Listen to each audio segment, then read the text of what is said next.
Shalom. Shalom. Shalom jemaat Tuhan. Shalom. Pagi hari ini saya mau menyapa setiap jemaat yang ada di tempat ini maupun yang sedang beribadah melalui live streaming. Mari kita mau sama-sama bangkit berdiri. Kita mau meninggikan, kita mau memuliakan Tuhan. Kita mau masuk gerbangnya dengan hati yang penuh dengan ucapan syukur. Ke dalam halamannya dengan penuh puji-pujian.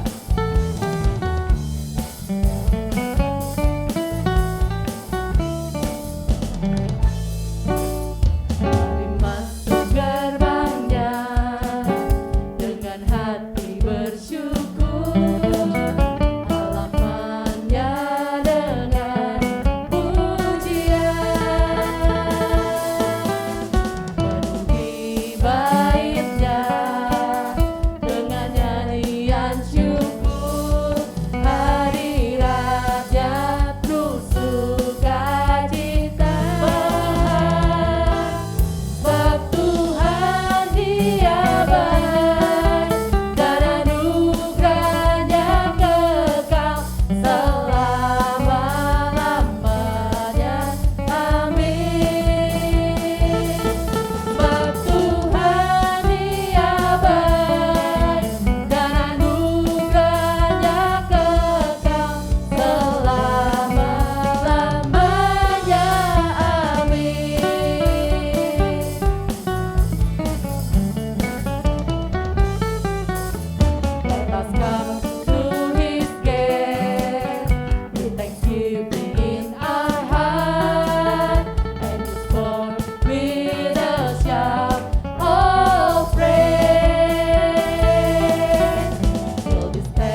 kita, amin.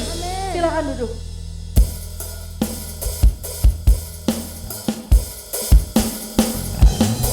Mari setiap jemaat Tuhan kita mau datang kepada Tuhan. Kita mau menyembah Dia. Masuk lebih dalam lagi di dalam roh dan kebenaran. Karena luar biasa kasih-Nya bagi setiap kita.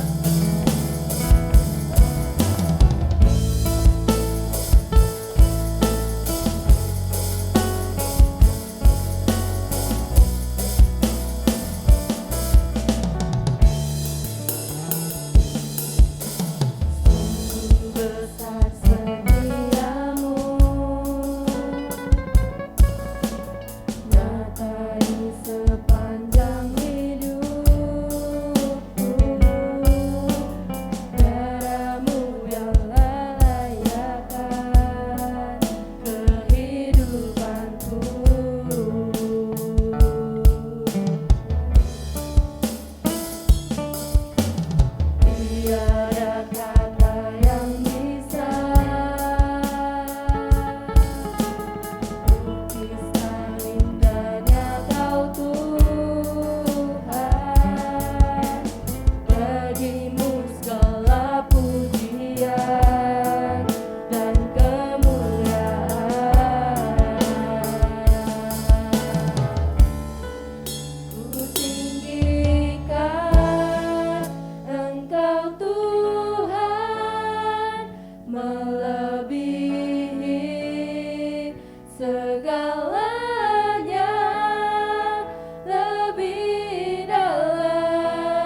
Terima kasih Bapa yang baik.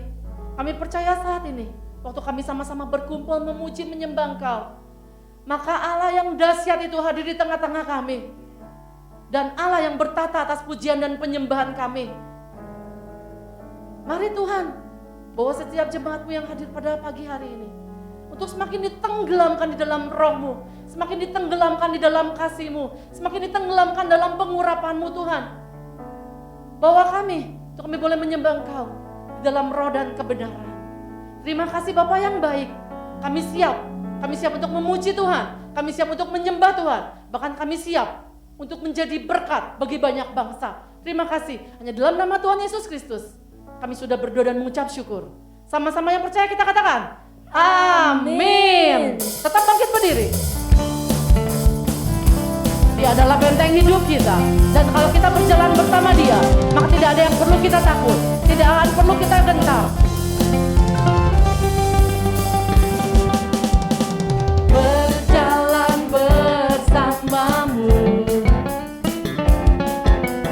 tak akan ku gentar. Akan ku menopangku, jalani kehidupan.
siapkan hati kita mendengarkan firman Tuhan.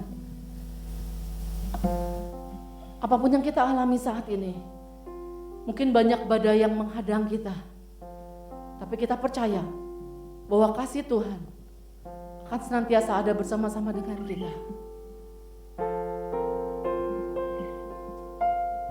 Biar kita mau datang kepada Tuhan dengan segenap hati kita. Biar hanya backing saja nyanyikan lagu ini. Setiap jemaat Tuhan, kita mau berdoa datang kepada Tuhan. Tidak pernah ku ragukan kasih setiamu ya Tuhan. Setiap waktu dalam hidupku tak pernah kau tinggalkan. Meski langit tampak suram, awan gelap pun menghadang. Hadapi badai, lewati gelombang, tak pernah kau tinggalkan diriku.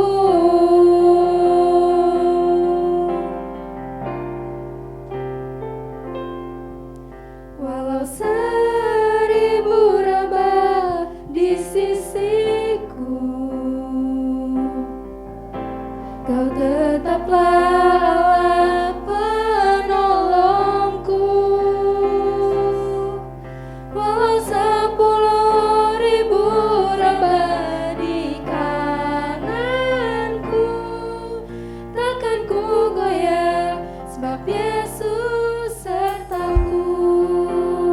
Mari sama-sama jemaat Tuhan, kita katakan lagu ini bersama-sama.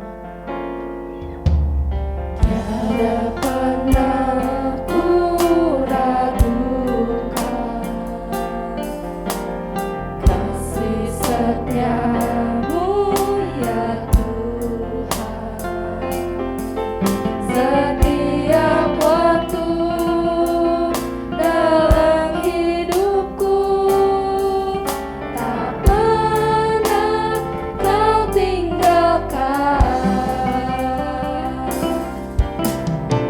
Meski langit tampak suram,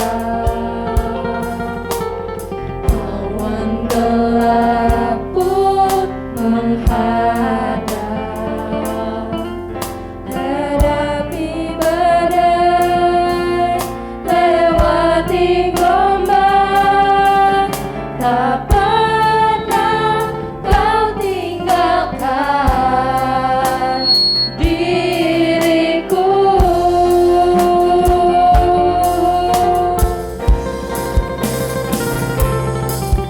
Walau 1000 rabah di sisiku, kau tetaplah Allah penolongku. Walau 10.000 rabah di kananku, takkan ku goyah sebab Yesus sertaku. Walau 1000 rabah di sisiku, kau tetaplah Allah penolongku. Walau 10.000 rabah di kananku, takkan ku goyah sebab Yesus sertaku. Biarkan hanya musik saja, mainkan lagu ini. Setiap kita datang kepada Tuhan, nyatakanlah isi hatimu kepada Tuhan. Mungkin ada awan tebal yang sekarang sedang menghalangi kita. Mungkin ada gelombang, mungkin ada badai. Tapi percaya, apapun itu, Yesus tetap ada di sana.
Kemenangan terjadi di tempat ini. Kuasamu, kuasamu Tuhan memenuhi tempat ini. Haleluya. Terima kasih. Sama-sama kita bawa hati kita di hadapan Tuhan pagi hari ini. Sama-sama kita naikkan suara kita menyembah Tuhan. Yesus, kami sembah Engkau, kami bersyukur buat kemenangan yang Kau berikan. Haleluya, haleluya, haleluya. Yesus, terima kasih. Mari sama-sama, mari angkat suaramu sembah Dia.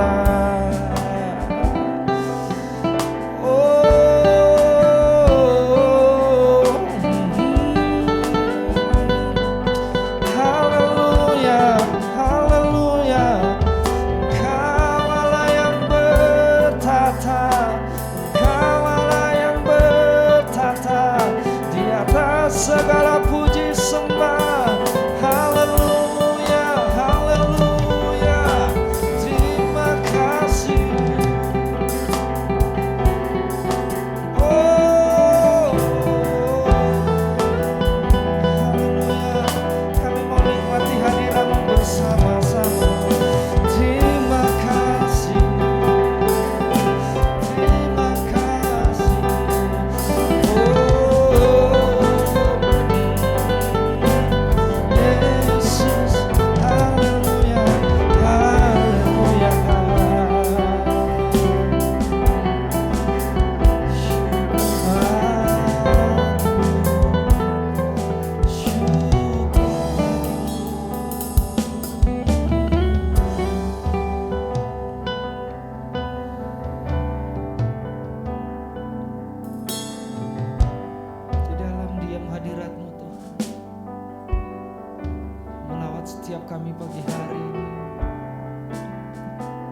Hadirat-Mu Bapa, kami mau mengalami kemenangan yang besar dan ajaib daripada Tuhan.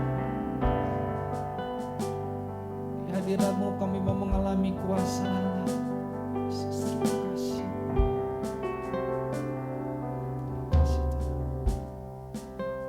Bapa, pagi hari ini kami siapkan hati, pikiran kami, hidup kami untuk mengalami kemenangan daripada Tuhan lewat kebenaran firman Tuhan. Dan apa yang kami dengarkan, apa yang kami terima pagi hari ini boleh menjadi berkat, menjadi rema, dan mengubahkan seluruh kehidupan kami Tuhan. Berbicaralah kepada kami lewat firman Tuhan yang akan kami dengarkan. Pakai dan urapi lidah bibir hamba-Mu, berikan hikmat. Setiap kata yang disampaikan benar-benar berasal daripada Tuhan dan isi hati Tuhan sendiri yang mau disampaikan kepada kami semua pagi hari ini. Bapak, terima kasih, kami siapkan hidup kami untuk mendengarkan firman Tuhan di dalam satu nama, yaitu Tuhan Yesus Kristus. Mari yang siap dengarkan firman Tuhan sama-sama katakan amin. Silakan duduk Bapak dan Ibu.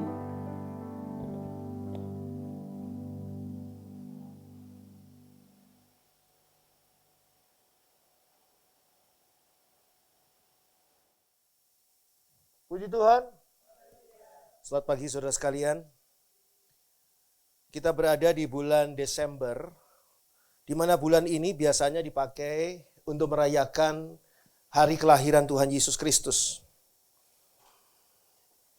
Memang pasti bapak-bapak gereja pada waktu itu punya alasan yang sangat kuat sehingga menyebutkan bahwa tanggal 25 Desember adalah hari Natal atau hari kelahiran Tuhan Yesus Kristus.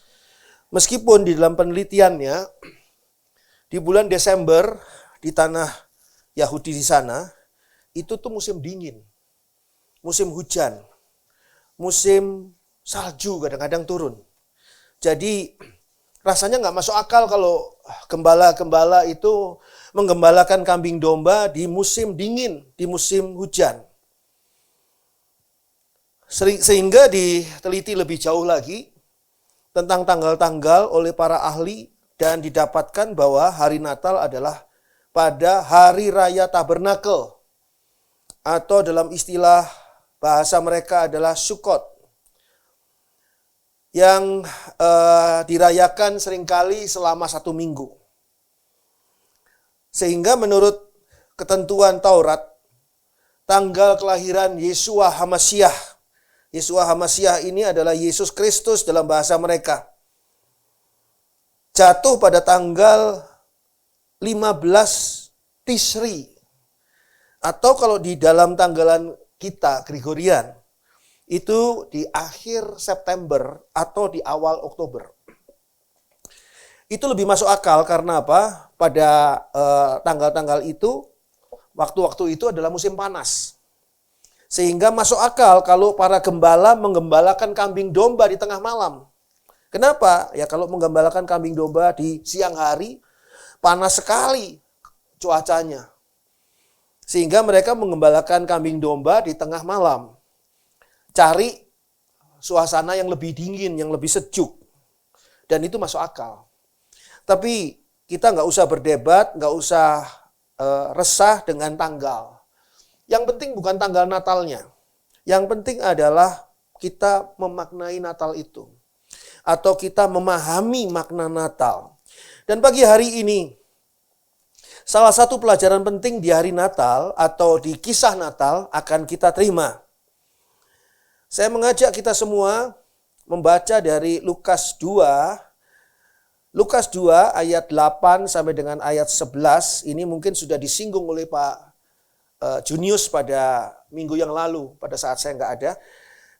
Lukas 2 ayat 8 sampai dengan 11, lalu ayat selanjutnya nanti saya beritahukan. Lukas 2 ayat 8 sampai 11. Lukas 2 ayat 8 sampai dengan 11. Di daerah itu ada gembala-gembala yang tinggal di padang menjaga kawanan ternak mereka pada waktu malam.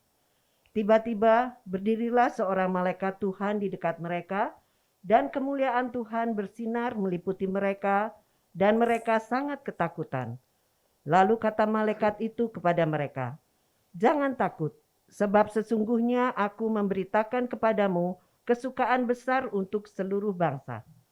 Hari ini telah lahir bagimu juru selamat, yaitu Kristus Tuhan di kota Daud." Sambung dengan ayat 15 dan 16. Lukas 2 ayat 15 dan 16.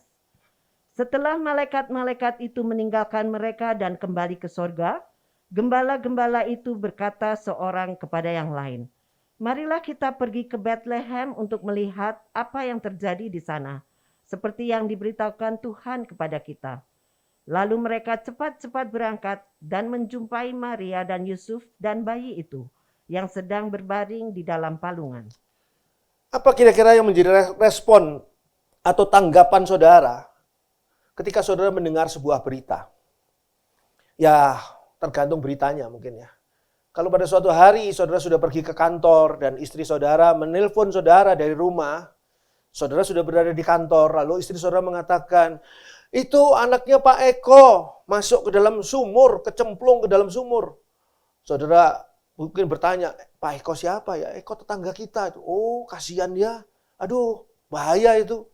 Itu reaksi saudara. Itu tanggapan saudara. Berbeda halnya kalau istri saudara mengatakan kepada saudara lewat telepon, "Itu anak kita nyemplung masuk sumur."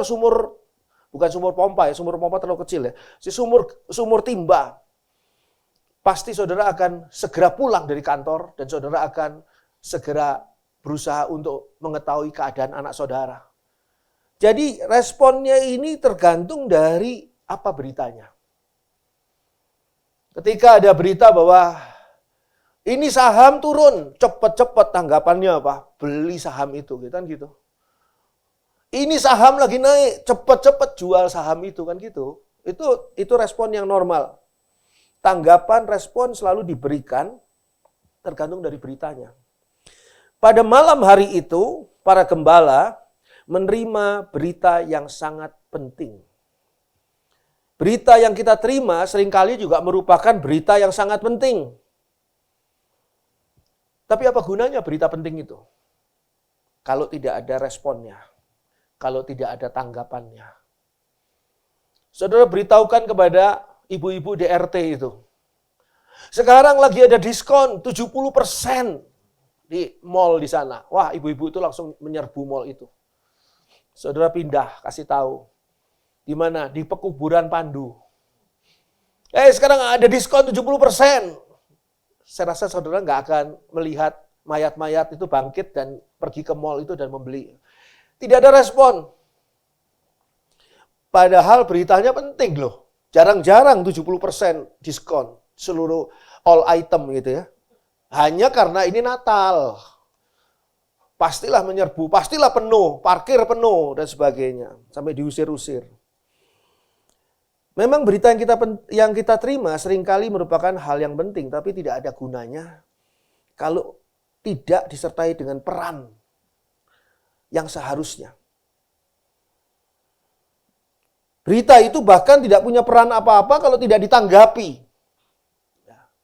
Berita itu kalau tidak ditanggapi, jadi tidak punya peran apa-apa. Coba saudara mau cerita pada teman saudara, satu cerita, satu berita yang menarik, saudara harapkan apa dari teman saudara? Respon kan. Kalau saudara ceritanya lucu, masa dia responnya sedih nangis-nangis?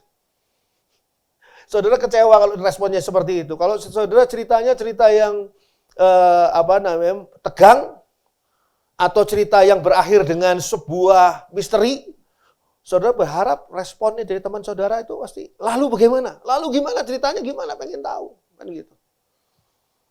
Drakor tidak laku kalau saudara tidak memberi respon. Lihat drama Korea, klik matiin. Nggak laku drakor, nggak laku berseri-seri dan nggak terkenal si pemainnya. Karena tidak ada reaksi dari saudara, tidak ada tanggapan. Para gembala ini adalah gambaran bangsa Yahudi. Nanti saudara lihat, di Natal tuh ada dua kelompok cerita yang paling menarik, yaitu gembala dan majus.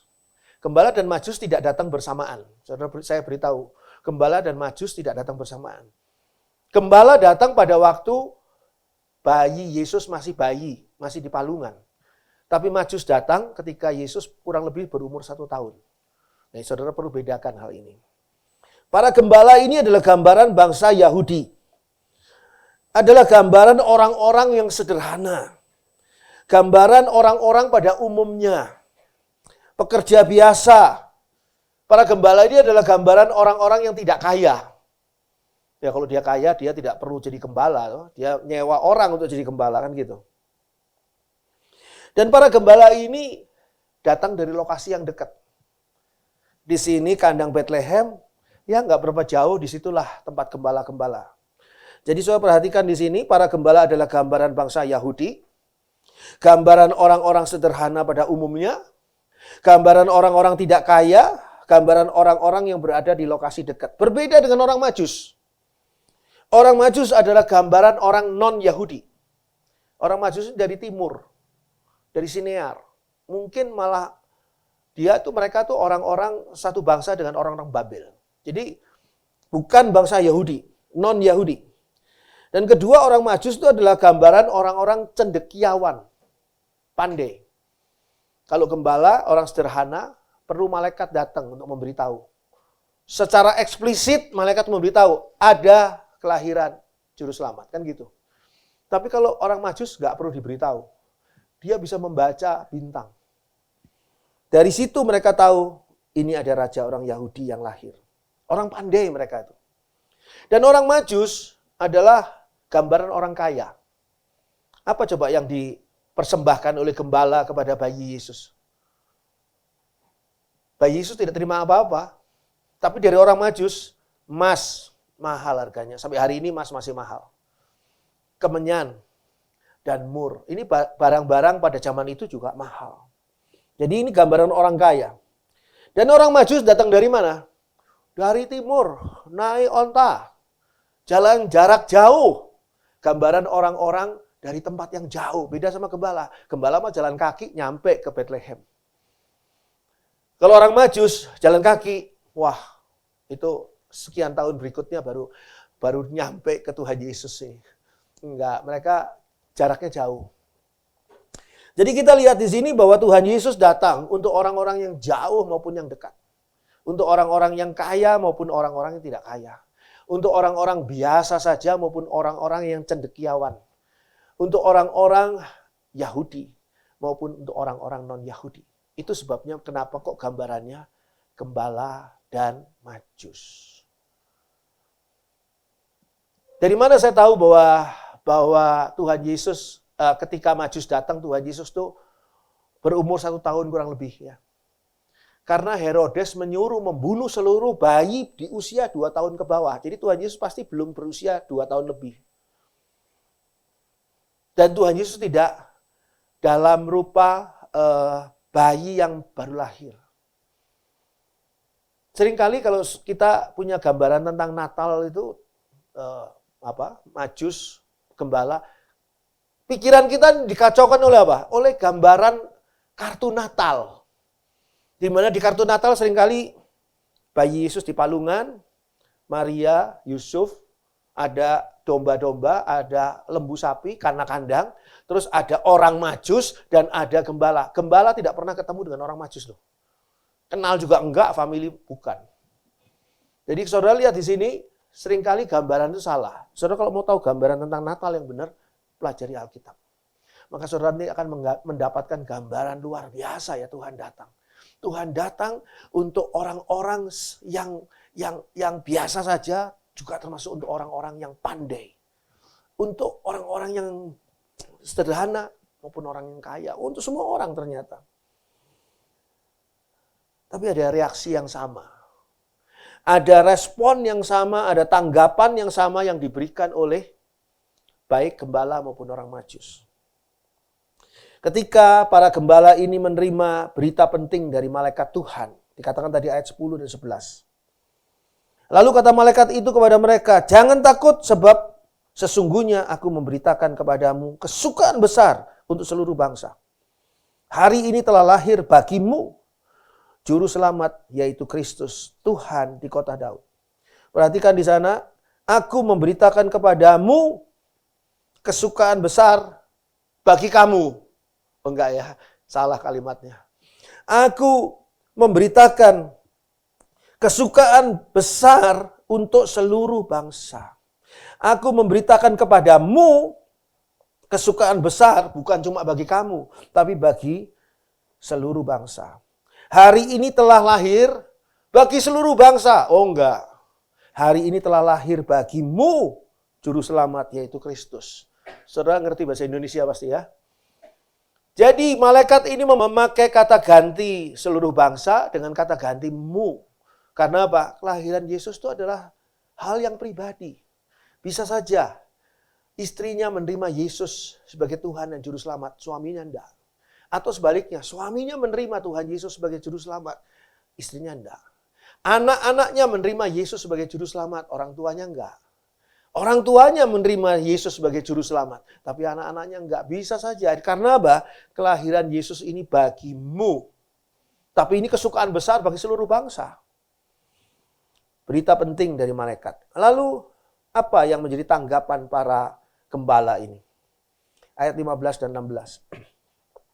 Setelah malaikat-malaikat itu meninggalkan mereka dan kembali ke surga, gembala-gembala itu berkata seorang kepada yang lain, "Marilah kita pergi ke Bethlehem untuk melihat apa yang terjadi di sana seperti yang diberitakan Tuhan kepada kita."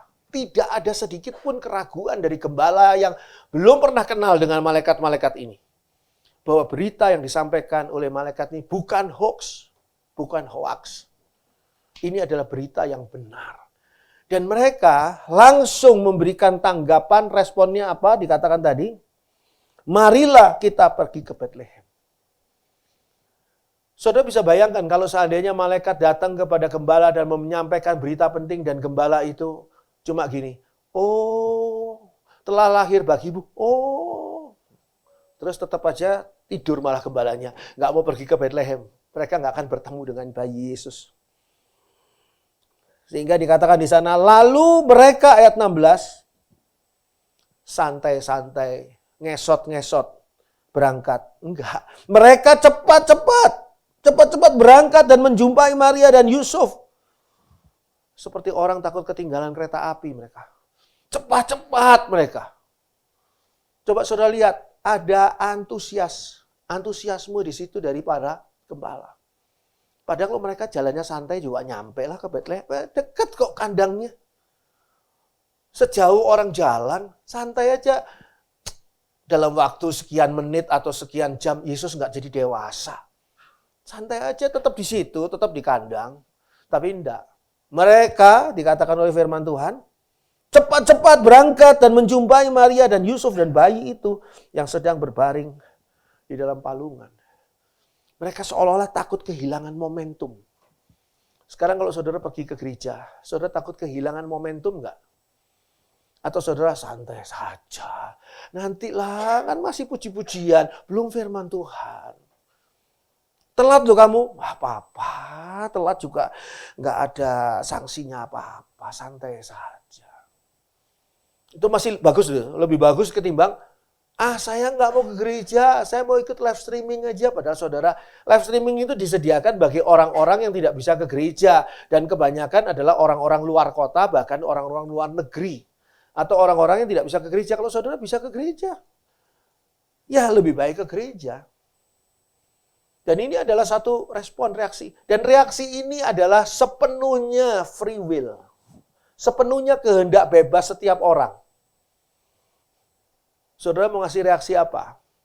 Ayo cepet-cepet, gereja sambil mulai. Suami saudara bilang, santai, tenang. Saya belum makan, saya mau makan dulu. Nanti telat loh ke gerejanya. Gak apa-apa. Reaksinya beda-beda. Apa respon saudara? Loh, minggu yang lalu kok saudara nggak ke gereja? Oh, nggak apa-apa, minggu depan juga masih ada gereja. Respon saudara apa? Terhadap ibadah di gereja. Meremehkan? Kalau meremehkan nggak apa-apa, itu hak saudara juga. Tapi jangan heran kalau Tuhan juga meremehkan saudara nantinya. Karena tuh kita meremehkan Tuhan, ya wajar kalau Tuhan meremehkan kita. Jangan heran, jangan terus nanti, wah Tuhan gak adil, orang itu disayang-sayang sama Tuhan, saya kok gak disayang sama Tuhan. Lihat orang itu bagaimana kesungguhannya dengan Tuhan. Gembala nih, ini orang sederhana loh gembala nih. Minggu yang lalu, kalau saya gak salah dengar, Pak Junius bilang, gembala ini gak kenal malaikat ini. Ya benar. Gembala ini tidak kenal malaikat ini loh.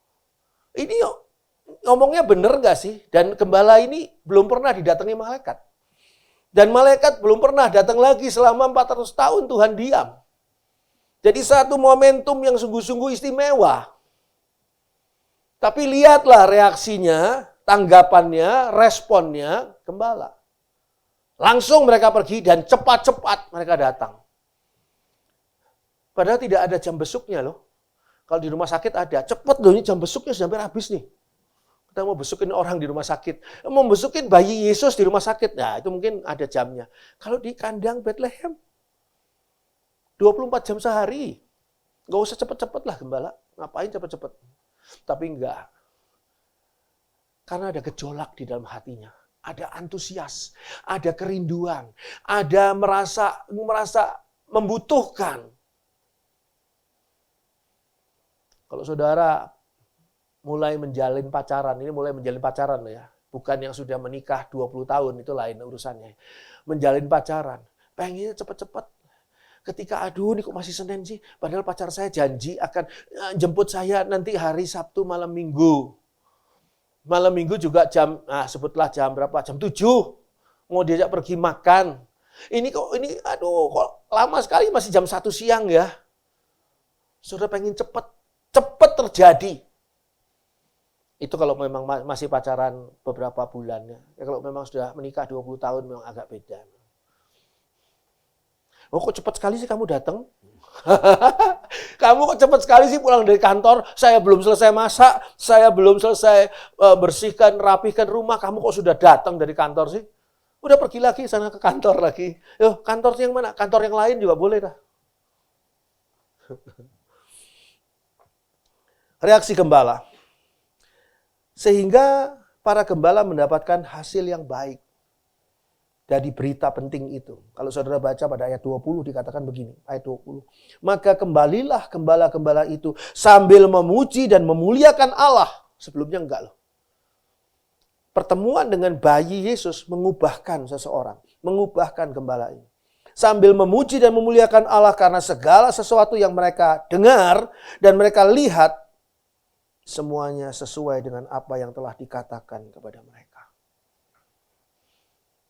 Gembala itu tiba-tiba punya sebuah hari yang baru ketika sudah berjumpa dengan bayi Yesus. Mereka menerima hasil yang baik dari berita penting itu. Matius 2 ayat 1 dan 2. Matius 2 ayat 1 dan 2. Sesudah Yesus dilahirkan di Betlehem di tanah Yudea pada zaman Raja Herodes, datanglah orang-orang Majus dari timur ke Yerusalem dan bertanya-tanya, "Di manakah dia, raja orang Yahudi yang baru dilahirkan itu?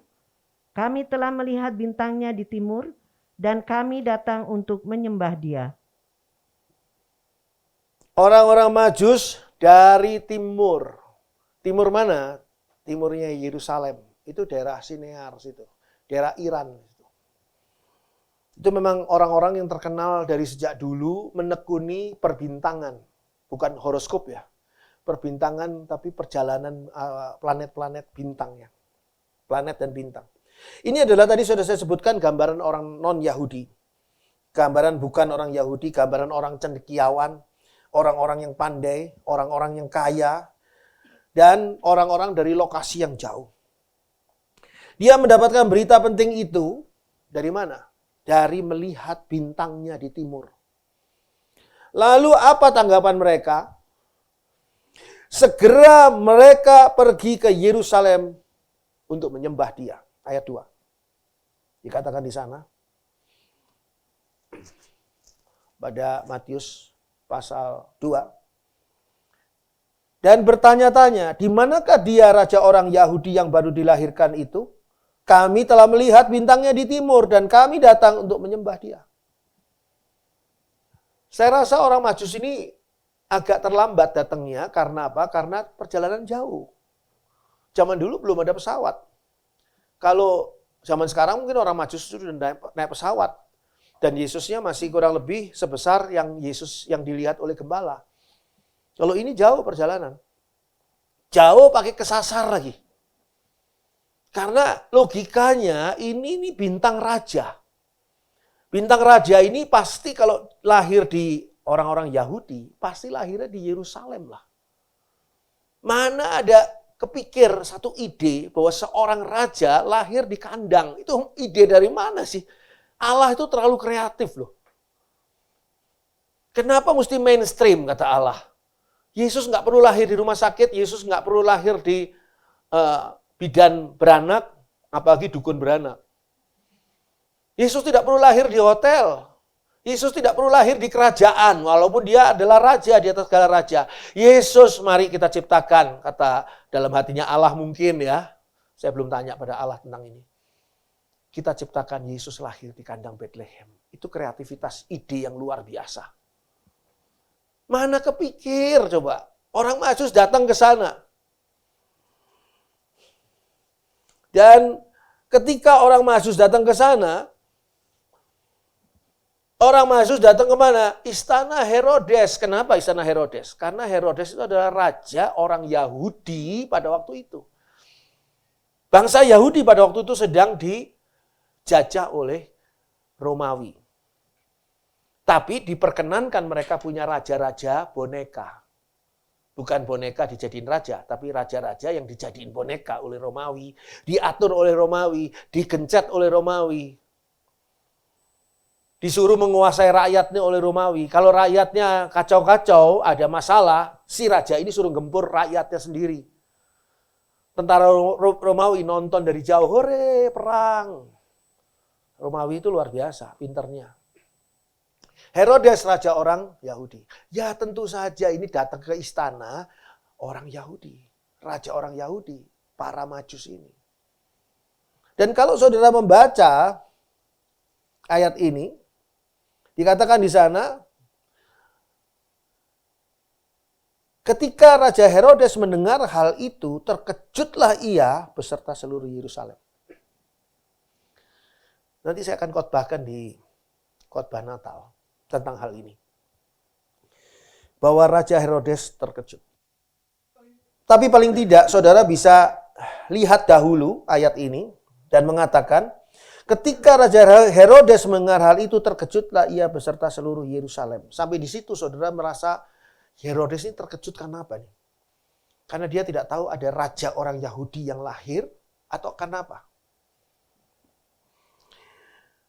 Maka dikumpulkannya semua imam kepala dan ahli Taurat bangsa Yahudi, lalu dimintanya keterangan dari mereka di mana Mesias akan dilahirkan. Mereka berkata kepadanya, di Bethlehem, di tanah Yudea. Karena demikianlah dikatakan di sana, ada tertulis dalam kitab Nabi. Nabi Mika memang memberitahukan rencana ini. Dan dikatakan di sana, lalu dengan diam-diam ayat 7, Herodes memanggil orang-orang Majus itu dan dengan teliti bertanya kepada mereka, bila mana bintang itu nampak.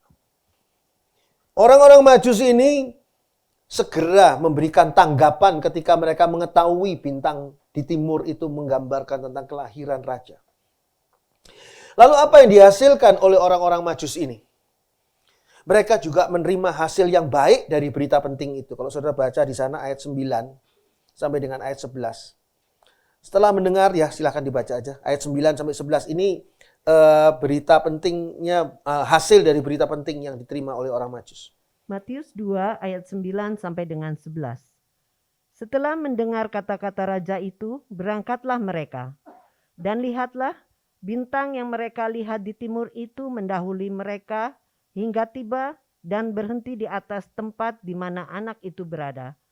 Ketika mereka melihat bintang itu, sangat bersukacitalah mereka.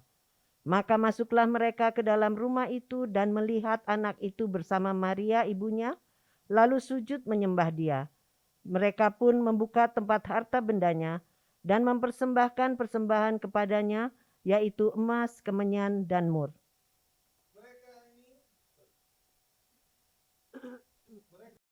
Mereka ini mendapatkan juga hasil yang baik dari berita penting tadi. Yaitu dikatakan di sana bahwa mereka sangat bersukacita, ayat 10. Dan mereka mendapat kesempatan mungkin menjadi orang pertama yang memberi persembahan kepada Tuhan Yesus. Yang dicatat oleh Alkitab adalah orang Majus, orang pertama. Dan ini adalah suatu hal yang sangat luar biasa. Ada hal yang baik yang terjadi ketika kita memberi respon atau tanggapan yang baik, yang tepat pada sesuatu hal. Mari kita membuka dari bagian lain dari Alkitab ini, Yesaya 65 ayat 12. Yesaya 65 ayat 12. Yesaya 65 ayat yang ke-12. Aku akan menentukan kamu bagi pedang, dan kamu sekalian akan menekuk lutut untuk dibantai. Oleh karena ketika aku memanggil, kamu tidak menjawab. Ketika aku berbicara, kamu tidak mendengar.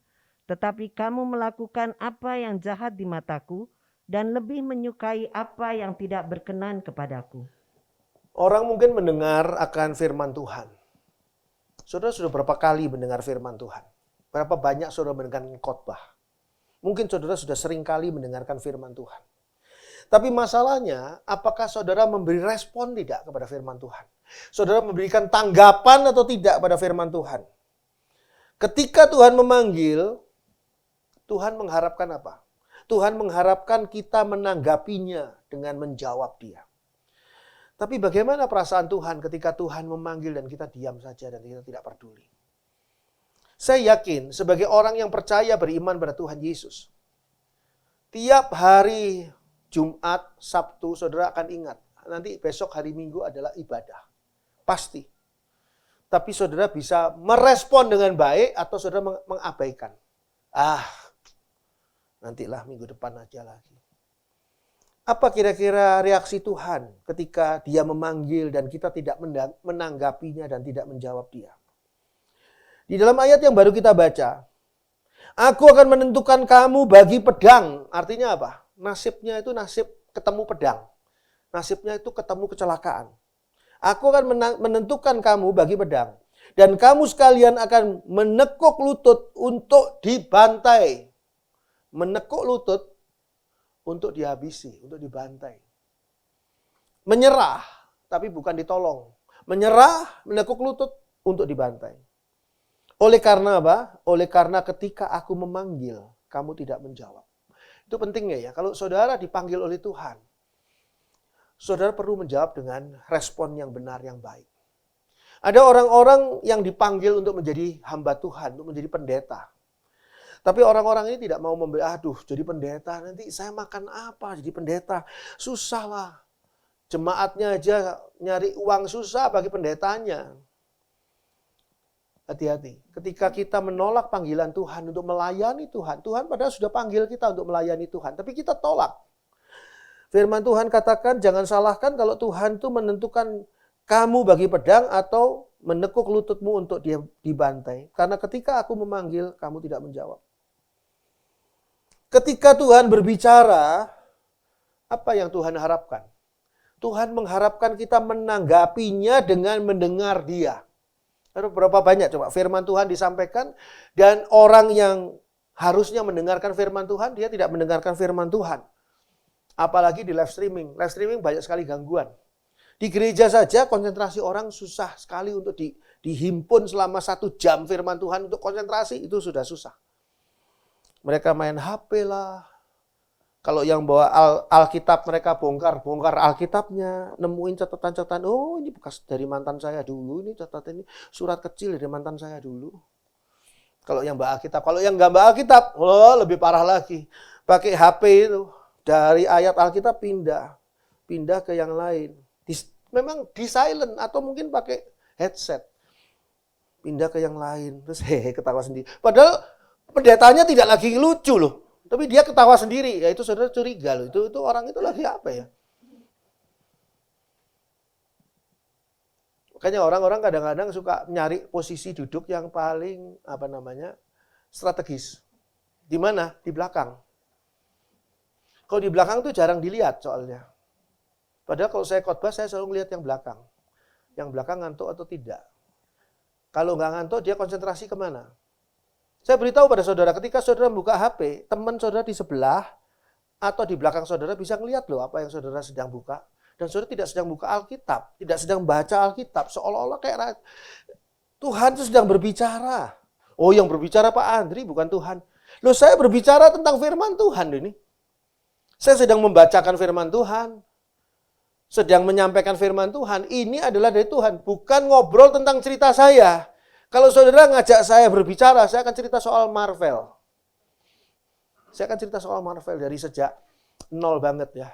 Dari sejak Stan Lee, belum namanya Stan Lee. Siapa tuh Stan Lee, saudara nggak perlu tahu lah. Udah terlalu jauh lah. Bagaimana Marvel itu perusahaan itu bangkrut loh, hampir bangkrut loh. Sampai mereka akan membuat film dan film mereka itu dipacu oleh apa? Sampai jadi film Marvel. Dipacu oleh film Superman. Superman itu bukan Marvel, DC itu. Dipacu oleh itu sampai akhirnya mereka sekarang lebih hebat. Nah, itu adalah ya kalau itu ngobrol tentang saya, obrolan saya akan cerita begitu. Tapi yang saya ceritakan sekarang ini firman Tuhan. Saudara harus dengarkan. Harus memberi reaksi yang benar, mendengarkan apa yang dikatakan oleh firman Tuhan. Dikatakan di sini, ketika aku berbicara, kamu tidak mendengar. Bagaimana bisa mendengarkan khotbah yang disiarkan melalui radio ataupun melalui rekaman pada saat saudara setir mobil? Gimana coba? Konsentrasi saudara pasti nggak akan bisa fokus ke setir mobil, nggak fokus ke khotbah yang didengarkan, nggak fokus. Saudara sedang kan saya punya telinga dua Pak. Satu dengarkan firman Tuhan, satu dengarkan suara tetot ini mobil mau disusul mobil lain. Nggak bisa. Salah satu pasti hilang. Tapi kamu melakukan apa yang jahat di mataku. Wah, Tuhan ini terlalu seuzon ini. Tuhan ini terlalu menuduh saya, menghakimi saya, melakukan yang jahat. Saya nggak melakukan yang jahat. Tapi saya beritahukan pada saudara, orang yang tidak mendengarkan firman Tuhan, itu cenderung untuk melakukan yang jahat. Karena apa? Otaknya dikuasai oleh kuasa kegelapan yang mempengaruhi kejahatan. Ketika Hawa makan buah yang dilarang oleh Tuhan di Taman Eden, apakah itu sebuah kejahatan? Ketika Hawa tidak melakukan firman Tuhan, apakah itu merupakan kejahatan? Hawa kan nggak nyuri. Hawa juga tidak membunuh siapa-siapa. Hawa tidak selingkuh, Hawa tidak melawan. Apakah itu sebuah kejahatan? Dengan kita tidak mendengar firman Tuhan, maka kita cenderung untuk melanggar firman Tuhan. Dan itu adalah sebuah kejahatan. Dan lebih menyukai apa yang tidak berkenan kepada aku.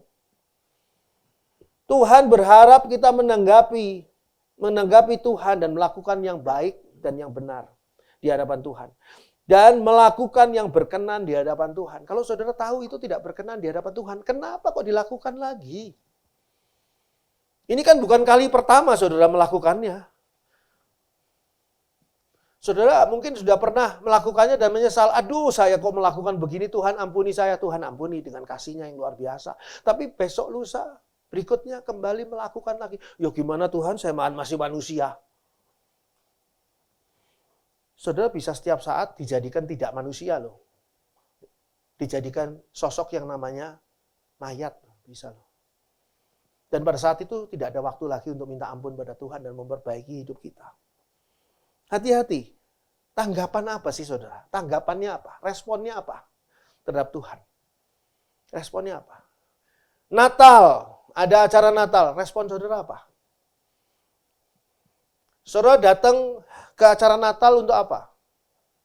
Kadang-kadang orang itu datang ke acara Natal untuk senang-senang Pak Andri, lihat lampu-lampu, lihat bergembira, acaranya menarik, apalagi kalau mengundang artis dan sebagainya. Dan setelah itu ada makan-makan dan sebagainya. Itu yang dituju. Respon saudara tentang itu. Reaksi saudara, tanggapan saudara pada Natal sedangkal itu. Nggak salah itu. Amsal 1 ayat 20 sampai 33. Ini ada panjang nih. Amsal 1 ayat 20 sampai 33. Amsal 1 ayat 20 sampai dengan 33. Hikmat berseru nyaring di jalan-jalan, di lapangan-lapangan ia memperdengarkan suaranya. Di atas tembok-tembok ia berseru-seru, di depan pintu-pintu gerbang kota ia mengucapkan kata-katanya. Berapa lama lagi, hai orang yang tak berpengalaman, kamu masih cinta kepada keadaanmu itu? Pencemooh masih gemar kepada cemooh, dan orang bebal benci kepada pengetahuan? Berpalinglah kamu kepada teguranku. Sesungguhnya, aku hendak mencurahkan isi hatiku kepadamu dan memberitahukan perkataanku kepadamu. Oleh karena kamu menolak ketika aku memanggil, dan tidak ada orang yang menghiraukan ketika aku mengulurkan tanganku, bahkan kamu mengabaikan nasihatku dan tidak mau menerima teguranku, maka aku juga akan menertawakan celah kamu. Aku akan berolok-olok apabila kedahsyatan datang ke atasmu. Apabila kedahsyatan datang ke atasmu seperti badai, dan celaka melanda kamu seperti angin puyuh, apabila kesukaran dan kecemasan datang menimpa kamu. Pada waktu itu mereka akan berseru kepadaku, tetapi tidak akan kujawab. Mereka akan bertekun mencari aku, tetapi tidak akan menemukan aku. Oleh karena mereka benci kepada pengetahuan dan tidak memilih takut akan Tuhan. Tidak mau menerima nasihatku, tetapi menolak segala teguranku. Maka mereka akan memakan buah perbuatan mereka dan menjadi kenyang oleh rencana mereka. Sebab orang yang tak berpengalaman akan dibunuh oleh keengganannya, dan orang bebal akan dibinasakan oleh kelalaiannya. Tetapi siapa mendengarkan aku, ia akan tinggal dengan aman, terlindung daripada kedahsyatan malapetaka. Apa yang dikatakan oleh firman Tuhan, apa yang tertulis di Alkitab, ini bukan untuk suatu kesia-siaan. Saya beritahukan pada saudara. Ketika Tuhan berfirman, Tuhan tidak menyampaikan firman untuk sebuah kesia-siaan yang tidak ada gunanya. Tapi apa yang dikatakan oleh firman Tuhan, ini benar-benar akan terjadi, terlaksana dan dilaksanakan oleh Tuhan. Ini bicara soal hikmat. Ada konsekuensi serius ketika kita mengabaikan dan tidak menanggapi firman Tuhan. Firman Tuhan itu isinya hikmat. Karena apa? Karena kita tidak tahu bagaimana caranya atau bagaimana sebaiknya melangkah atau hidup di dalam kehidupan kita. Tapi orang yang belajar firman Tuhan akan tahu apa yang harus dilakukannya. Itu hikmat. Sehingga dikatakan hikmat berseru nyaring di jalan-jalan, di lapangan-lapangan, ia memperdengarkan suaranya. Bukankah firman Tuhan hari-hari ini adalah hari-hari di mana firman Tuhan begitu banyak. Saudara buka televisi, ada firman Tuhan, di sana radio ada rekaman dan sebagainya. Saudara buka di YouTube, ada firman Tuhan. Dikatakan di sana di atas tembok-tembok ia berseru, di depan pintu-pintu gerbang kota ia mengucapkan kata-katanya. Artinya apa? Diteriakkan dari tempat-tempat yang semua orang bisa mendengar. Tidak disampaikan secara sembunyi-sembunyi, dibisik-bisikkan, enggak. Tapi diteriakkan supaya semua orang mendengar. Berapa lama lagi, hai orang yang tak berpengalaman, kamu masih cinta kepada keadaanmu itu? Pencemooh masih gemar kepada cemooh, dan orang bebal benci kepada pengetahuan. Seringkali memang, saudara-saudara perhatikan coba ya. Orang nggak suka dikoreksi. Pada umumnya orang nggak suka dikoreksi. Kalau dikoreksi sekali, oke lah. Koreksi 2 kali masih oke lah. Kalau 3, 4, 5 kali dikoreksi terus, orang itu nggak suka. Orang lebih suka kalau dipuji. Dipuji 1 kali, oke seneng. Dipuji 3, 4, 5 kali lebih seneng lagi. Tapi kalau dikoreksi, tujuannya apa? Membangun kita sebetulnya. Kalau saudara mengkoreksi saya ini akan terbangun dengan baik. Saudara bisa mengkoreksi saya dalam segala hal. Dan itu membuat saya akan mengkoreksi diri saya dan memperbaiki hidup saya. Tapi orang tidak suka dikoreksi. Makanya orang bebal benci kepada pengetahuan. Orang bebal paling benci pada pengetahuan apa? Pada pengetahuan bahwa dia bebal. Kalau orang bebal, diomongi, kamu tahu nggak si itu bebal? Oh iya, seneng dia, si itu yang bebal. Tapi tahu nggak, kamu tuh bebal. Pasti marah. Karena apa? Orang pada dasarnya tidak suka disadarkan. Kamu bebal. Nggak suka. Orang disadarkan akan dosanya saja nggak suka loh. Kamu berbuat dosa. Kamu sudah melakukan dosa yang dilarang oleh firman Tuhan. Masa sih Pak Andri ngomong mana ayatnya? Masih tawar-menawar. Jadi seorang hamba Tuhan seringkali capek. Bukan capek melayani, capek berdebat sama orang-orang yang ngeyel. Dan yang ngeyel itu banyak. Kalau saya memberitahukan tentang keburukannya orang itu kepada dia ini, oh dia bilang iya itu memang buruk. Saya memberitahukan keburukannya dia dalam arti kata mengkoreksi dia. Wes nggak terima. Kenapa kamu kemarin kok nggak datang ke gereja? Iya Pak Andri harus ngerti dong. Saya kan gini. Ya terserahlah. Pokoknya sebagai hamba Tuhan sudah menyampaikan beritanya kan. Kalau masih tetap maksa ya alami akibatnya. Alami. Makanya renungkan coba. Kenapa ya hidup saya kok begini ya? Nasib saya kok begini terus ya? Kok masalah demi masalah menimpa saya? Kok nggak ada habis-habisnya? Kenapa ini? Saudara perlu koreksi diri. Gimana caranya? Belajar firman Tuhan. Saudara memberi tanggapan atas firman Tuhan. Saudara ngerti firman Tuhan. Oh bagus. Saudara orangnya pinter ya. Jenius. Sehingga saudara ngerti firman Tuhan semua. Ngerti semua. Oke, kalau nggak ada responnya. Nggak ada tanggapannya. Berhenti ngerokok. Oh, rokok itu menurut kesehatan itu nggak baik karena begini-begini. Menurut firman Tuhan nggak baik karena menurut ini nggak baik. Iya, saya ngerti, saya orang jenius, orang pinter. Tapi tanggapan saudara apa? Berhenti rokok atau enggak? Enggak. Ya nggak ada gunanya. Buat apa? Buat apa ngomongin sama orang bebal yang akhirnya nanti bisa ketularan bebal loh sih. Ini hamba Tuhan ya. Karena apa? Karena harus memberitahu orang ini.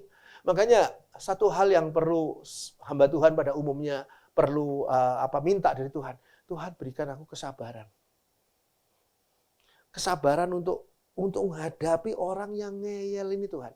Diajak bertobat itu susah sekali. Padahal urusannya itu surga loh. Diajak masuk surga itu susah.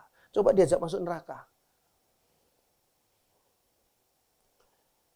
Berpalinglah kamu kepada teguranku, sesungguhnya aku hendak mencurahkan isi hatiku kepadamu dan memberitahukan perkataanku kepadamu. Ayat 23.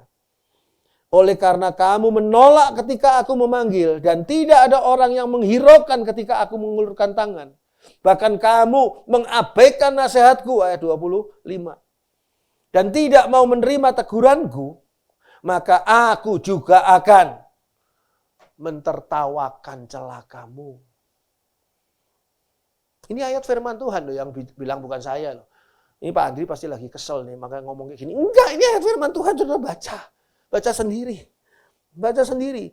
Dan aku akan berolok-olok apabila kedahsyatan datang ke atasmu. Apabila kedahsyatan datang ke atasmu seperti badai. Ayat 27. Dan celaka melanda kamu seperti angin puyuh. Apabila kesukaran dan kecemasan datang menimpa kamu. Pernah ngalami angin puyuh nggak? Kemana saya dikirimi oleh teman saya dari Jakarta tuh, di daerah mana itu ya? Dia lagi ada di dalam suatu mall. Tiba-tiba hujan dan angin puyuh luar biasa. Luar biasa di luar tuh dia lihat dari jendelanya. Itu mengerikan. Dan mereka semua pegawai-pegawai mall itu takut semua ngumpul di tengah. Takutnya kaca pecah dor gitu. Angin puyuh itu masuk bisa jadi. Dan itu baru angin beneran. Kalau ini bukan angin beneran. Ini adalah celaka melanda kamu seperti angin puyuh. Jadi celaka ini. Jadi bukan angin puyuh beneran. Tapi celaka tapi seperti angin puyuh. Apabila kesukaran dan kecemasan datang menimpa kamu. Dikatakan di sana, pada waktu itu mereka akan berseru kepadaku. Terus baca ayatnya selanjutnya. Tetapi tidak akan kujawab. Kenapa? Allah sudah berkali-kali firman Tuhan, hikmat sudah berkali-kali diberikan. Dan orang ini sudah hafal. Dan ketika mereka menghadapi hantaman bencana itu, mereka akan berseru kepada aku tetapi tidak akan kujawab. Mereka akan bertekun mencari aku. Apa lanjutannya? Tetapi tidak akan menemukan aku. Makanya kalau saya katakan hari ini ada kesempatan untuk bertobat. Hari ini bertobat. Jangan tunggu besok lusa. Mungkin besok lusa saudara sudah tidak punya kesempatan untuk bertobat lagi. Oleh karena mereka benci kepada pengetahuan dan tidak memilih takut akan Tuhan. Saudara takut akan Tuhan enggak sih? Kalau takut akan Tuhan, respon saudara gimana? Sekali lagi, ayat firman Tuhan atau khotbah yang saya sampaikan ini tentang tanggapan, respon. Respon saudara gimana? Takut akan Tuhan, iya ada saya takut sama Tuhan. Tapi saudara ada respon enggak? Untuk menyembah Tuhan, untuk mendengar firman-Nya, untuk menurut kepadanya?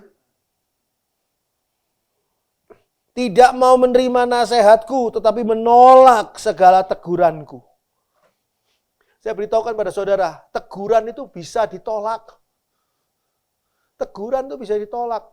Saudara hari ini naik sepeda motor tidak pakai helm, maka saudara akan ditilang oleh polisi. Saudara dinasehati oleh polisi. Oke, besoknya saudara tidak pakai helm lagi, bisa nggak? Ya bisa lah, itu free will saudara kok, kehendak bebas saudara. Ditilang lagi. Polisinya lain lagi yang tugaskan. Dinasehati lagi. Ditilang sampai dinasehati. Besok lusanya saudara bisa nggak naik sepeda motor tidak pakai helm lagi? Ya bisa. Sampai akhirnya saudara ketemu jadwalnya polisi yang pertama. Kata polisi yang pertama, perasaan saya kenal sama bapak ini. Lihat coba sini. SIM-nya, dilihat SIM-nya. Pendeta. Wah pendeta kok naik sepeda motor ngelawan terus ya. Jadi ini adalah satu hal yang perlu saudara ingat. Maka mereka akan memakan buah perbuatan mereka dan menjadi kenyang oleh rencana mereka. Sebab orang yang tak berpengalaman akan dibunuh oleh keengganannya. Dan orang bebal akan dibinasakan oleh apa? Setan iblis? Bukan. Orang bebal akan dibinasakan oleh kelalaiannya. Orang bebal bisa lalai enggak? Sangat bisa lalai. Dia bebal, dia lalai semuanya. Tetapi siapa mendengarkan aku, ia akan tinggal dengan aman. Aku ini adalah hikmat. Aku ini adalah firman Tuhan. Siapa mendengarkan aku, ia akan tinggal dengan aman. Terlindung daripada kedahsyatan malapetaka. Saudara mau berlindung terhadap kedahsyatan malapetaka 2023? Gampang caranya.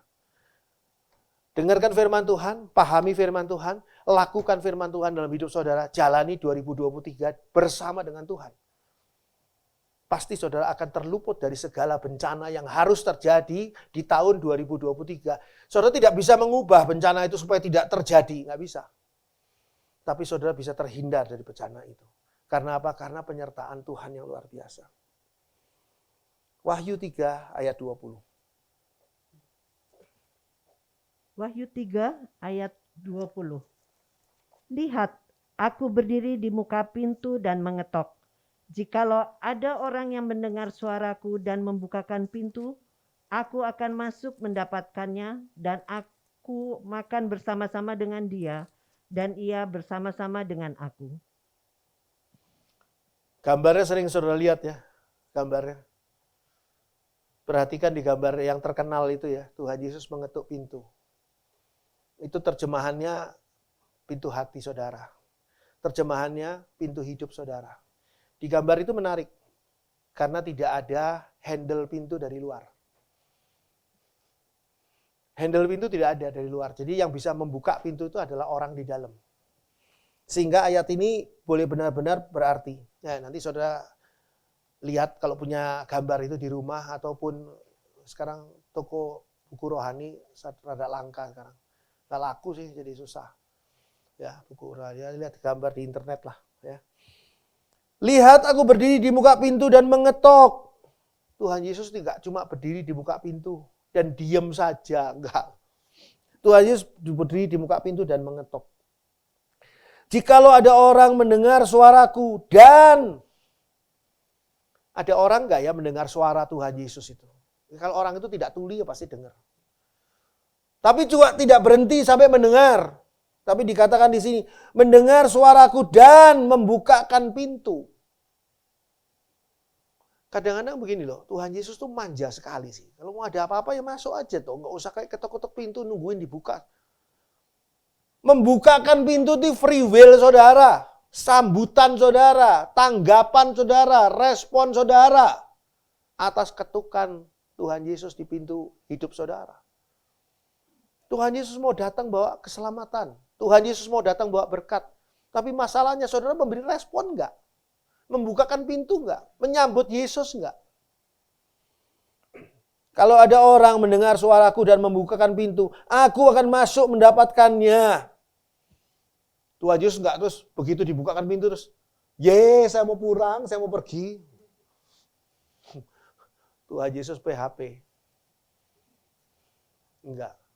Tuhan Yesus enggak pernah begitu. Tuhan Yesus akan masuk, dikatakan di situ Tuhan Yesus akan masuk dan apa yang dilakukan? Makan bersama dia dan ia bersama dengan aku. Tuhan Yesus sedang menunggu tanggapan saudara dan saya atas ketukan pintu yang Tuhan lakukan di kehidupan saudara dan saya. Agar Tuhan bisa masuk ke dalam kehidupan saudara dan saya. Dan makan itu adalah gambaran suatu hubungan akrab. Nggak mungkin saudara ngajak makan orang yang tidak akrab. Ya, saudara pasti ngajak makan orang yang akrab. Entah itu kekasih, entah itu orang tua, entah itu teman, entah itu siapa saja. Pasti hubungannya akrab. Dan di sini Tuhan Yesus mau memberikan suatu hubungan yang akrab dengan kita. Kalau kita mau bukakan pintu. Jangan 2023 saudara buka pintu untuk masalah 2023. Tapi nggak dengar tuh Tuhan Yesus ketuk-ketuk di mana sih? Dengarkanlah dan berilah respon terhadap apa yang Tuhan hendak sampaikan kepada saudara dan saya. Supaya itu bisa menjadi berkat yang luar biasa. Puji Tuhan, amin.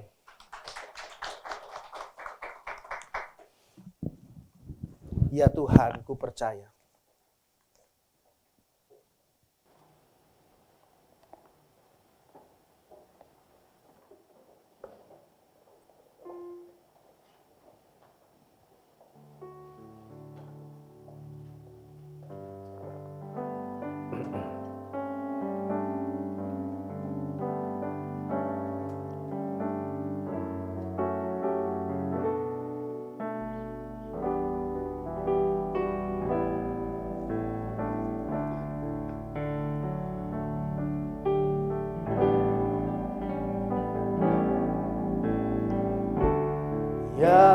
Tuhan, ku percaya. Aku percaya.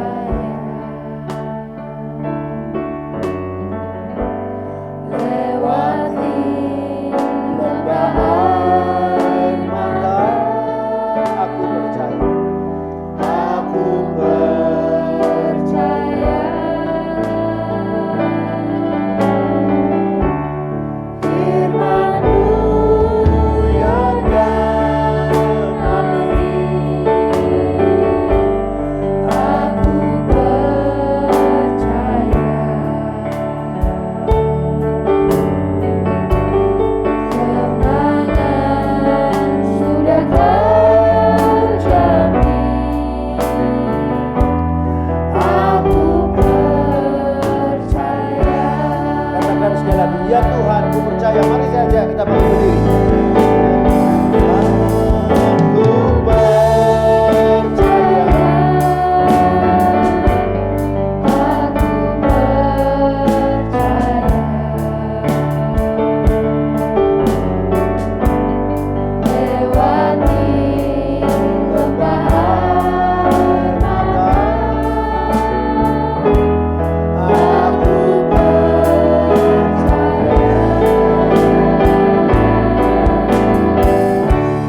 firman-Mu yang amin. aku percaya.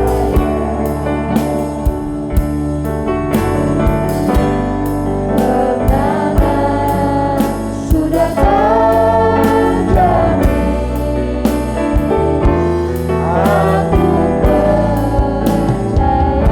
Sekali lagi kita katakan, nyatakan dengan iman, ya Tuhan, ku percaya. Ku percaya.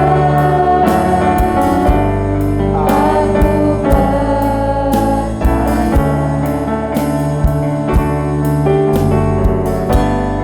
lewati lembah air mata, Aku percaya. aku percaya. Firman-Mu ya dan amin. Firman-Mu ya dan aku percaya.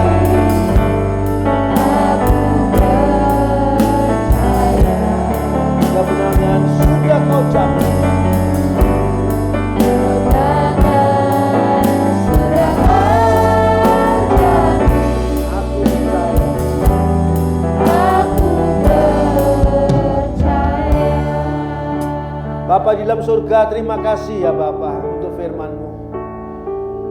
Seringkali firman-Mu yang dahsyat, luar biasa, penuh dengan kuasa, tidak kami tanggapi. Kami tidak memberikan respon yang pantas untuk firman Allah pencipta langit dan bumi. Ampuni kami ya Bapa. Ampuni kami ketika Tuhan berbicara kepada kami melalui berbagai macam cara di dalam kehidupan kami. Seringkali kami abaikan, sehingga kami menemukan hidup kami sungguh tidak baik. Tuhan, sekarang kami mau Tuhan ubahkan kami. Mulai dari hari ini kami mau memberikan tanggapan yang benar dan pantas, tanggapan yang patut pada firman Tuhan, pada panggilan Tuhan, pada berita yang datangnya dari Tuhan. Bapa dalam surga, ajarilah kami agar kami hari demi hari boleh seperti gembala-gembala ini, boleh seperti para majus yang bergegas cepat-cepat pergi menghampiri Yesus, tidak mau disaingi oleh waktu. Tolong ya Bapa. Terima kasih Yesus yang sudah lahir di dalam hati kami. Terima kasih. Terima kasih Bapa. Dalam nama Tuhan Yesus kami mengucap syukur. Haleluya. Amin. Puji Tuhan. Silakan duduk. Ya, ini ada beberapa pengumuman yang perlu saya sampaikan kepada kita semua. Pertama adalah setelah ibadah ini, saudara tunggu sebentar karena Ibu Mary nanti mau memberikan penjelasan tentang tabungan rumah Tuhan. Lalu ada pemberitahuan juga akan ada gladi kotor untuk acara Natal tanggal 19 jam 5:30 dan gladi bersih tanggal 22 ini hari tanggal 19 besok ya, besok tanggal 19 dan tanggal 22 yaitu hari Kamis ya, jam 5:30. Lalu acaranya adalah tanggal 24 di tempat ini, hari Sabtu jam 6. Saudara bisa daftarkan diri saudara untuk bisa hadir. Tanggal 24 hari Sabtu kita akan sama-sama merayakan Natal, dan tanggal 25 hari Minggu kita akan sama-sama ibadah Natal juga pada hari Minggu. Ingat sekali lagi, jangan terikat terpaku pada tanggalnya, tapi yang penting adalah apa berkat Tuhan yang kita bisa terima di hari Natal, khususnya berkat yang merupakan pengajaran Tuhan. Pengumuman yang lain saudara bisa baca pada warta jemaat. Persembahan Natal dapat saudara berikan lewat transfer, ada nomor rekeningnya di situ, atau lewat amplop khusus persembahan Natal. Saudara bisa masukkan di kotak di dekat pintu sana.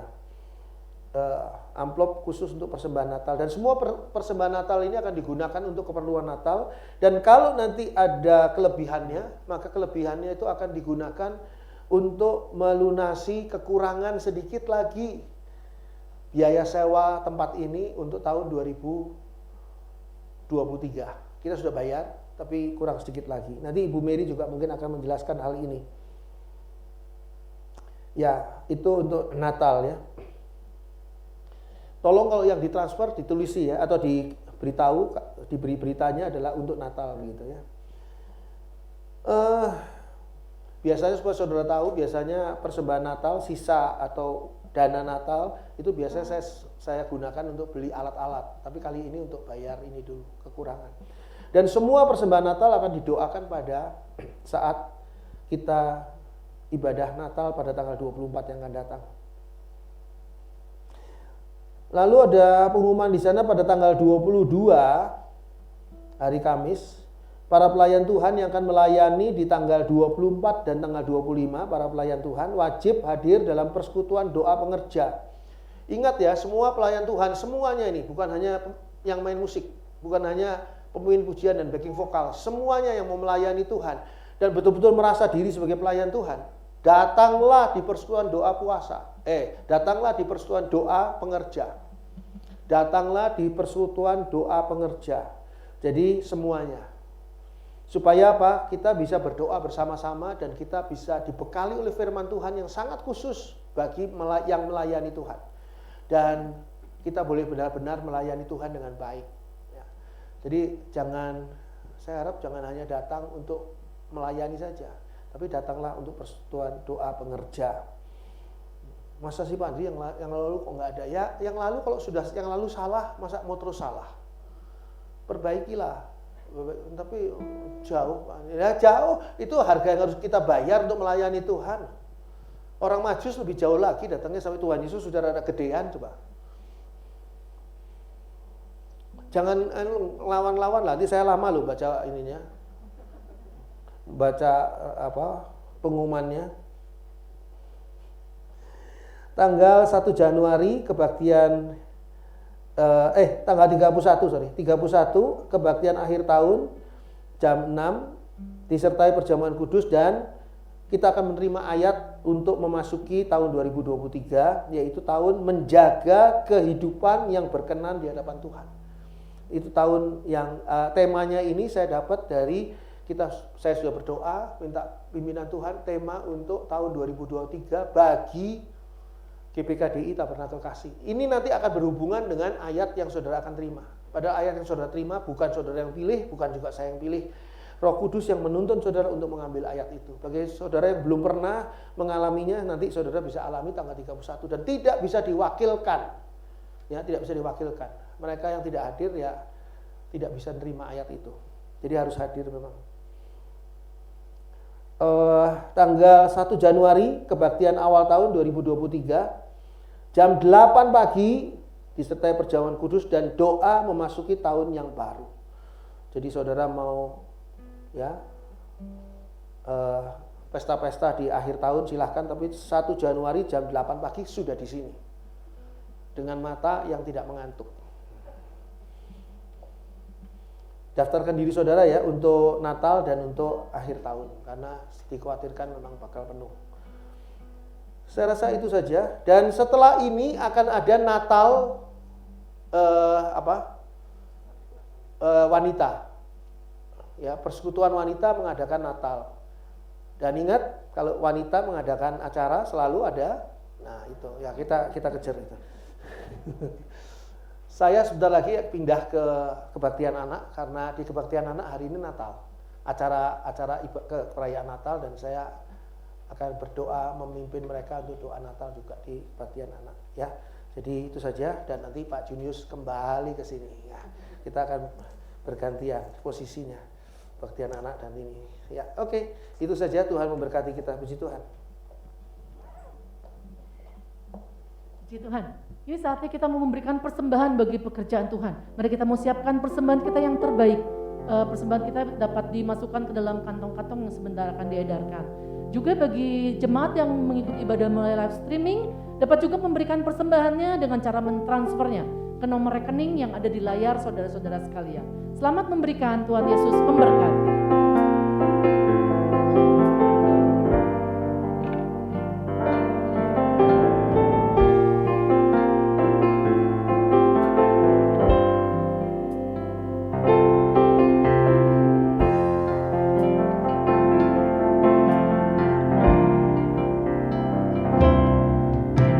Syukur untuk setiap rencanamu.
mengucap syukur pagi hari ini buat kesempatan yang Tuhan berikan bagi kami semua.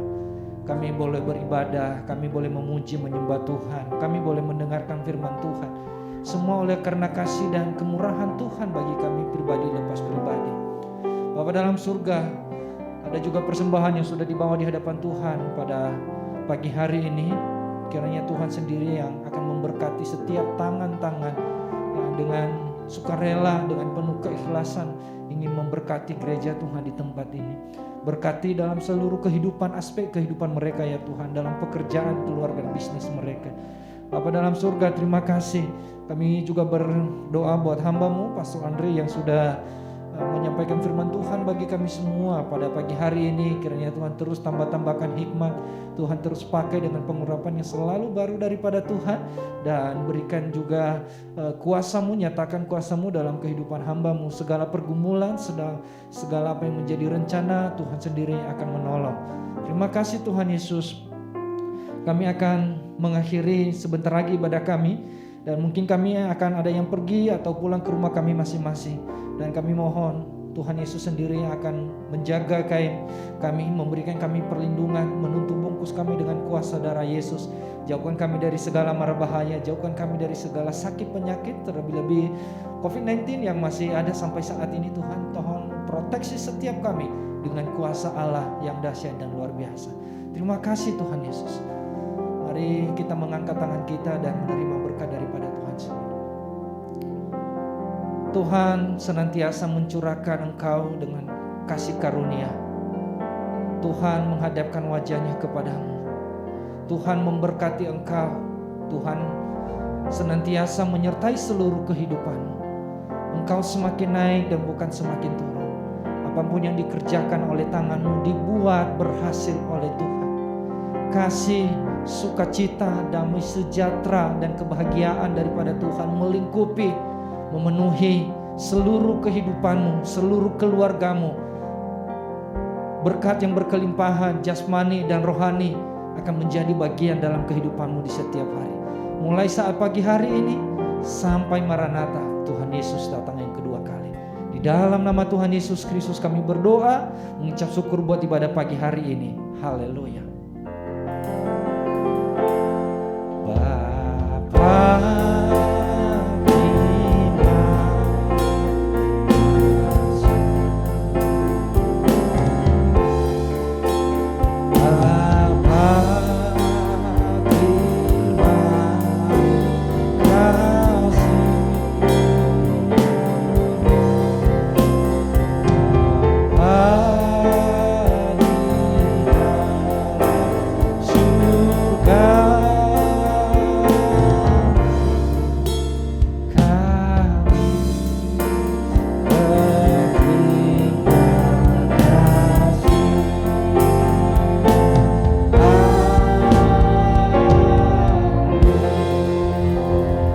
Silakan duduk Bapak dan Ibu, kita bersatu dulu sejenak.